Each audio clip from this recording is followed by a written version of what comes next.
O.B. Curtis remained at a steady pressure over the past 24 hours and is currently operating at 86 PSI, that's pounds per square inch. The margin of storage that was built over the last weekend has decreased some over the past 24 hours. We are currently producing stable pressure, but if a challenge arises with the plant operations today, it will likely impact customers. If that we work on a common or on one sheet of music, then the likelihood that we can overcome these challenges is probably greater than it's ever been before. But the challenges still exist nonetheless, and so we need to communicate that.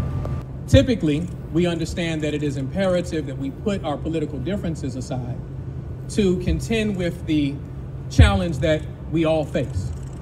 And when we look at the lack of water in the city of Jackson, when we look at the humiliation that our residents have suffered from, I think that this is an important time to focus on that unity and not that division. That is why I have consistently avoided opportunities to take shots. That is why I have consistently spoken of that is not the priority of today. And that is what I want to communicate and reiterate again. I think that when residents are suffering at the hands of the challenges that we've seen, and they see us at a press conference together, and in that press conference, we say that we're going to work together. We say that this is a unified effort, right? And not more than a week later, we're taking shots.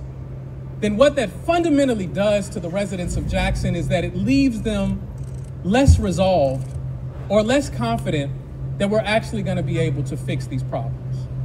And so that is why it is important that I remain, that our administration remains, that the city, that the state, that everyone who is putting their hands into the dirt to fix this problem remain focused on the problem itself and not our differences. People of Jackson don't care about our differences, and it is important that we demonstrate love and do something that, quite honestly, so many administrations have failed to do over the time, whether you're talking about the city or the state, and that is to fix a problem that has been plaguing our residents for decades. I believe we can do it, and I stand ready to work with anybody willing to work with me. I have never said that the governor and the governor alone was the reason that Jackson didn't get the funding that it needed. I just said that we needed collaboration on multiple levels. And the state is at the table now. I'm grateful for MEMA.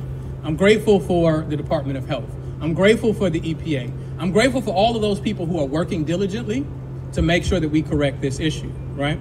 Now, has communication been as I desired it up until this point? I think you know the answer to that question. I told you, no, it hasn't, right? But I'm trying to give optimism and I'm trying to give room to land the plane for us to be able to work going forward.